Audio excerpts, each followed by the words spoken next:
Action. Action. Stop, you have to go away. All right, fine. But leave it running, because this is good. Action.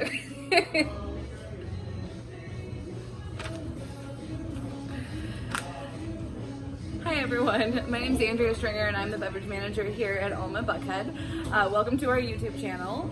As promised, I'm going to be doing some co-ops and going over some different basic beverage knowledge with you all, so we can keep our beverage knowledge kind of up to par. And yeah, so we'll go on and get started.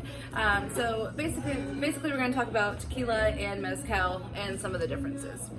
So tequila has to be made with 100% Blue Weber agave, and it's mainly produced in Jalisco, Mexico, as well as small areas in 4 other states in Mexico. Now, mezcal can be made from multiple different varieties of agave plants, actually including the Blue Weber agave. It can be blended with different types of agave plants, and it can be produced in up to 9 areas in Mexico.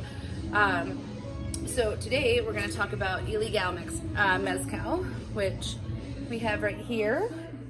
So illegal does 100% espadín agave, or maguey. Maguey is also known as agave. And yeah, so basically with illegal, the joven, which means young, is unaged. Illegal repo, or reposado, which means rested, is aged for 4 months in ex-bourbon barrels. And then illegal añejo is aged for 13 months in new American oak barrels. So let's go on and talk about the illegal story. It actually has a really cool, fun story about how it came about. So illegal began back in 2004-ish, very informally and almost by mistake. John Rexer is the founder.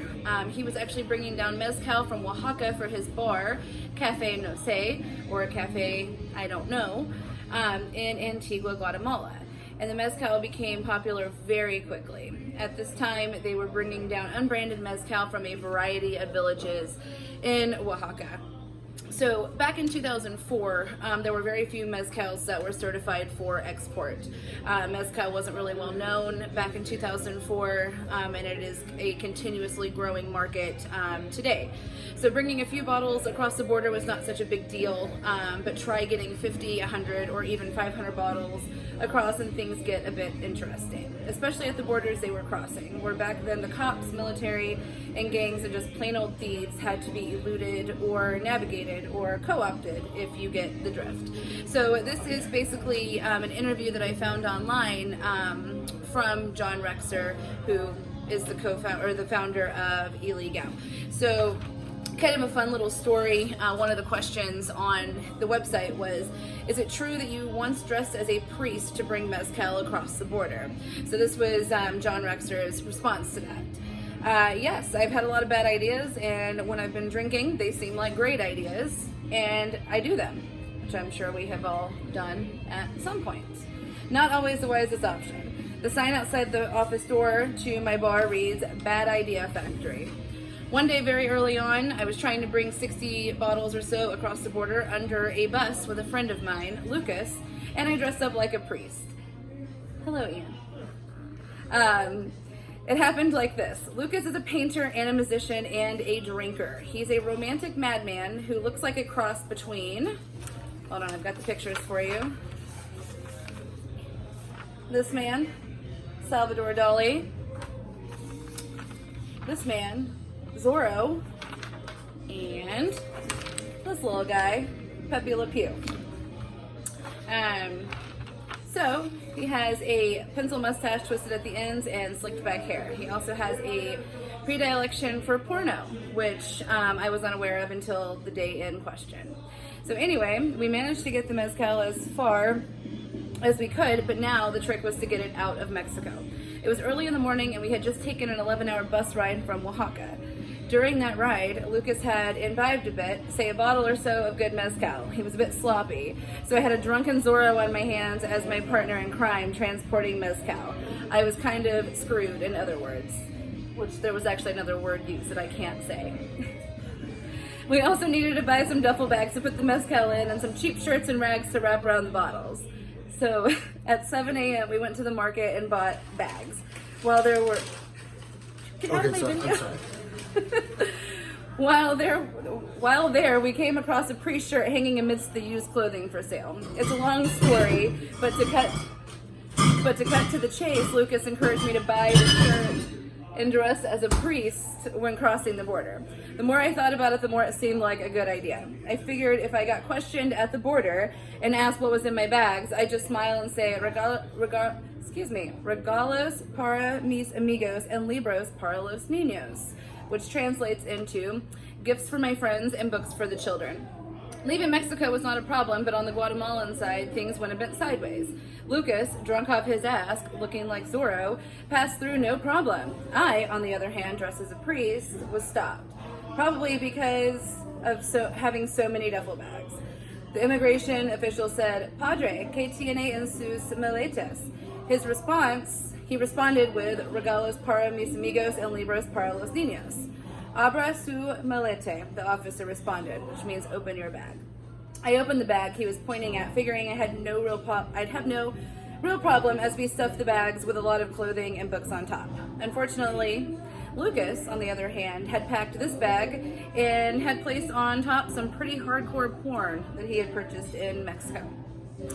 Actually, it was not pretty hardcore, it was very hardcore. The official was kind of shocked, as I was too. My legs started shaking, and I felt sweat pour down my back. ¿Qué es eso?" the official asked. "What is this?" He repeated, "Regalos para mis amigos and libros para los niños." And then I realized the absurdity of it. The official just looked at me. "Está bien?" I asked. He stared at me for another second and said very slowly, "Está bien, Padre. Está bien. Pasale," which means very good. Go ahead. So yeah, that's the story of Ilegal, and just kind of funny that he had a drunken Salvador Dali, Pepe Le Pew Zorro on his hand. The next question was, is this where the name Ilegal came from? I think this is pretty cool. Not entirely. I thought long and hard about the name, and yes, the history of the early days made sense, but I also thought the name had significance on other levels. Many of the people we came to work with in Oaxaca had loved ones living illegally in the States because there was no work in Oaxaca. Some of the guys who lived in the States for years undocumented and then came back home to work. In Mexico, the dream of every teenager back in the 90s was to find their way to the States because you could not make money on a palenque. We worked with guys who had been illegal, so there was that connection, and it is one that drives at bigger issues that concern a lot of us. Immigration reform, borders, surveillance, and freedom. So I chose Ilegal not only because it has a really interesting story. If you are interested, go onto the Ilegal website, and there's a lot more interview questions. I actually have 3 pages of interview questions that are a lot of fun to kind of look at, but with the 3 different types of Ilegal that we carry here at Alma.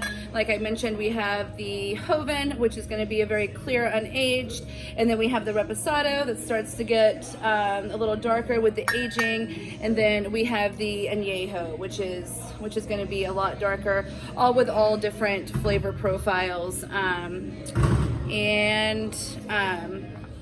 also kind of cool, Ilegal Añejo is known as one of the biggest rivals in the world to compete with fine scotches and cognacs. And that's all I have for you all. Like I said, if you want to learn more about Ilegal, go onto their website. It's a pretty cool story and lots of fun interview questions. See you guys next time. Bye.